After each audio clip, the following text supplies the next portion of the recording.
കുടിവെള്ളത്തിനു വേണ്ടി രാജ്യം പരക്കം പായുമ്പോൾ കേരളത്തിൽ ഒരു നാടിന്റെ ദാഹം തീർക്കുന്ന അത്ഭുത കിണറുണ്ട്. ഒറ്റ കിണറ്റിനുള്ളിൽ 35 മോട്ടോറുകൾ. കിണർ ദാഹം തീർക്കുന്നത് 250 പേരുടെ. തൊടുപുഴയ്ക്കടുത്തുള്ള ചിലവ് എന്ന ഗ്രാമത്തിലാണ് നന്മയുടെ അപൂർവ സന്ദേശമായി ജലത്തിന്റെ ഈ അക്ഷയപാത്രം. വർഷങ്ങൾക്ക് മുമ്പ് കിണറിന്റെ ഉടമ ഹസൻ മൌലവി വീട് സ്ഥലവും വിറ്റ് കൊല്ലത്തേക്ക് താമസം മാറ്റി. എന്നാൽ നാട്ടുകാരുടെ കുടിവെള്ള സ്രോതസ് അങ്ങനെ തന്നെ നിലനിർത്തിയായിരുന്നു അദ്ദേഹം നാടുവിട്ടത്. കിണർ സ്ഥിതി ചെയ്യുന്ന 1 സെന്റ് സ്ഥലം വിൽക്കാതെ അത് നാട്ടുകാർക്ക് തന്നെ സമ്മാനിച്ചു. വേനൽ കടുക്കുമ്പോൾ കിണറ്റിലെ മോട്ടോറുകളുടെ എണ്ണവും കൂടും. സമീപ പ്രദേശങ്ങളിൽ വരൾച്ച രൂക്ഷമായാലും ഹസൻ മൌലവിയുടെ കിണർ വറ്റില്ല. 1 സെന്റ് സ്ഥലത്താണ് കിണർ സ്ഥിതി ചെയ്യുന്നത്.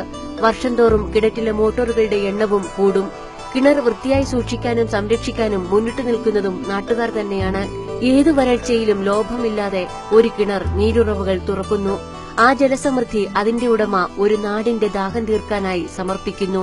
പ്രകൃതിയുടെ സ്നേഹവും മനുഷ്യന്റെ കാരുണ്യവും ഒരുപോലെ കാണിച്ചു തരികയാണ് ചിലവിലെ ഈ കിണർ.